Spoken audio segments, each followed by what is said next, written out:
Good, I can do it again. That's the craft chest. Is take 1 million. All right, so here we go. Diablo 3.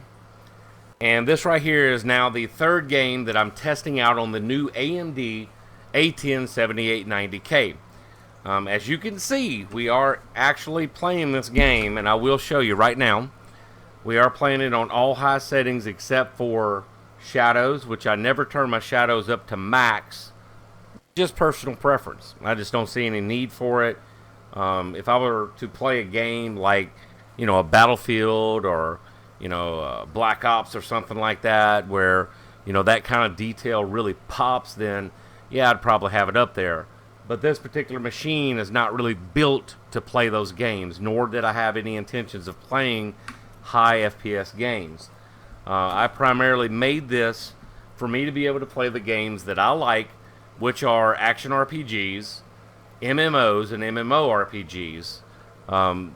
And so far, the 3 games that I have played have done quite nicely, both with the APU setup and with the GPU setup separately.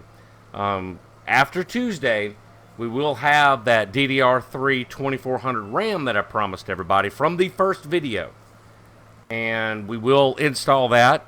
We will actually be taking the 1866 RAM out and doing a 5400K build for Fallon. She's going to have a little Wi-Fi media center / limited gaming PC at her house, which is going to be a Wi-Fi computer. And we're going to be using the same case that we have built this new computer into, just quite simply because it's a beautiful case, it's lightweight, and it's $36.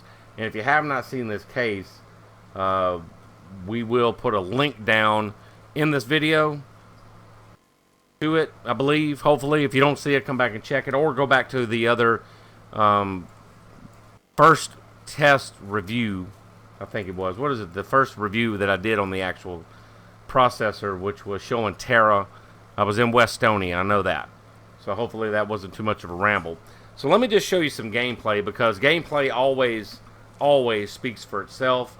I'm going to have to actually cut across here. Hopefully I can get across this gully without any problem. And I believe there should be some mobs out here for us to fight. I came this way before and decided I wanted to go someplace else. So yeah, here we go.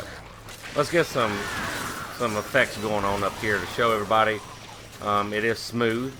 This actually plays, believe it or not, it plays better on this computer, and I don't know if it's something that they did in these patches for the new ladder season, because they're all the time doing tweaks and fixes in between seasons and what have you. But the gameplay is very, very fluid, very smooth. Haven't had any lagging or rubber banding like I had on my other computer. So very impressed with that. Here's a little darker scene right here. Show you what's happening. Going on. So a tornado up here, or Heaven's Light, or whatever they call it. Yeah, Heaven's Fury going on here. There's a little Fist of the Heavens. There we go.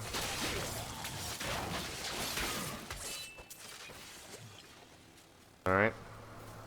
And I'm not going to make this a long video, but I did want to actually post a little bit of it to show you a different perspective, a whole different genre from the MMO scene, because I know a lot of people out there don't play MMOs, but there are a hell of a lot of people out there that play Diablo 2, Diablo 3, and a lot of people have dated systems out there that ask me all the time, hey, do you have any suggestions for a build that costs XYZ money, up to $500, $600, $700? And now, with this particular review that I'm doing with this, you can either do a $300 build, or you can do a $360 build, or you can even tweak it out and go for, I think I ended up topping out with the ideas of, where the fuck is this thing going?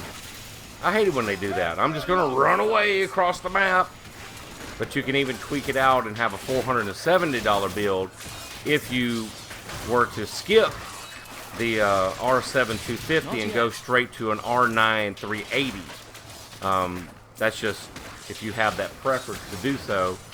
And if you wanted to skip the A10 7890K and go with an A4 880 that's now out, you could do that.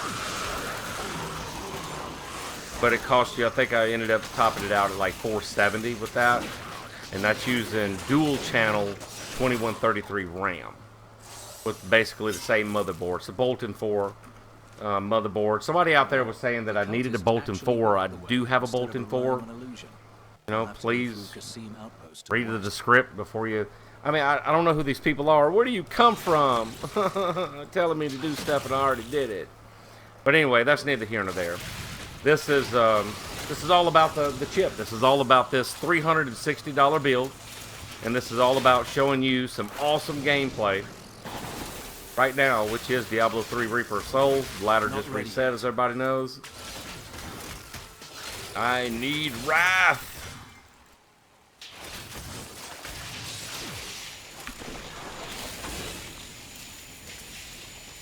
Patience. I have none. Fight faster, damn you. Fight. And there you go. So there you go. That's enough right there to show you what's up. Let's go back to town. And call it a night. Just wanted to show everybody out there what you could do with this. If you want to see more gameplay, go to 12th Power Gaming on Twitch, which always links right down here anyway whenever I do these highlights. Follow me there. Be sure and follow me on Twitter, which is over there on that far side of the screen. Right over there. See it? To know when we're live. I usually have an automatic post whenever that happens. Uh-oh. I got a unique item. Let's see what we got, everybody. It is the Flail of the Apocalypse. Oh, look at that. Is that a one-hander? And it's a what? It's a two-hander that I can carry with one hand because I'm just that OP. Look at that. Nice. Alright, that's a pretty good boost right there. And we'll take these and break them down into lost souls, I guess, later on. But quite pleased with the performance so far. Once again, we have done reviews on this chip with Terra on high settings, on max settings, and then back down to operating settings, which was default of medium high, I'd say.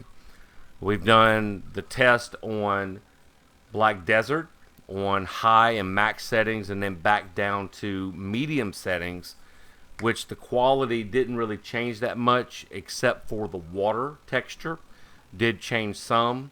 The distance rendering stayed the same as far as high and max, so I could actually pretty much run that comfortably after we install this new RAM, either with the APU or GPU, or maybe if we can get both of them to actually work together later on, maybe jack everything up on that game to max settings once again and do another run at that. But right now it runs it on high settings quite nicely, quite smoothly. It's just as smooth as this is right here. Of course, the graphics and the engine and everything are completely different. And as a matter of fact, all three of these engines that we have been playing on are completely different because they're coming from three different regions of the world. Yeah, so you're getting the whole gambit of MMO, action RPG, MMORPG, and later on we might even show you a little bit of gameplay of maybe Path of Exile. We might show you some gameplay of Overwatch and different things like that that I really don't stream a whole lot of. Maybe Heroes of the Storm, maybe some League, Smite, get back into that a little bit later on. But right now I'm just sticking with what I love to do, which is MMOs and action RPGs. And since the ladder's resetting on Diablo 3 and now all of my friends finally have a PC that can run it, this will give everybody else out there an idea of maybe a PC that you don't want to spend a lot of money on, but you do want that extra PC. For $300 to $360, you can do this build and have a computer to do what most people do in this particular gaming love, I guess. I don't know if that makes sense, but you know, the MMOs and the action RPGs. If you're that type of person, this is perfect for you because, I mean, right there as you saw out in the field, It did quite nicely. We did, who was it? Belial, I think, a little earlier. I might actually splice a highlight into that and show you, or do another highlight in the future of some more Diablo 3 Reaper of Souls. Just to give you an idea of maybe a full run, maybe do like a 30-minute video, and that way you can skip through and actually see these runs. Because it's easier for a lot of people to watch YouTube than it is to catch me live, because all of my hours are funky. Like, I could have got up at 11 o'clock this morning and just started streaming, but Fallon wanted to come over, and then we started hanging out, and she was playing Terra. I was playing Diablo, and then she wanted to play Diablo, and I ended up watching and reading up online here while she was playing, and so on and so forth. So the day just blasted by while we swapped computers. And this one actually over here does have the... I should have fired a stream up, but there's no way to actually do a dual stream. But I do have the ability to bring the other computer up in the future, so we can stream from either one or both at the same time. Actually, both at the same time, technically, because all I have to do is change scenes. Thanks, XSplit. You make life so much easier. I don't know why people make life hard and use OBS all the time. I see more and more and more people try to talk themselves into thinking OBS is good because it's free. It is good, a good free alternative, but really the best user-friendly program for streaming and video editing and video rendering and everything else is XSplit. I'm sorry, guys, but it's the truth. Sorry you have to pay for something. Oh, heaven forbid you have to pay for something. Alright, but anyway, I'm going to end it there. Thank you, XSplit. Thank you, AMD. And all the other peoples involved as far as making this possible. Of course, I don't know why I'm thanking you guys, because I'm the one that paid for all of it. It ain't like anybody gave me anything. Alright. Ooh, look. I just did that for nothing. I wanted to do this. And I'm out. Y'all have a good one. It is a craft of the mind. Go out there and have some fun. That's the end of this highlight on the A10 7890K with the R7 250 2 gig. Can't wait on that DDR3 2400. Come on, baby. Come on, UPS. I need to check the tracking on that. Good night, everybody.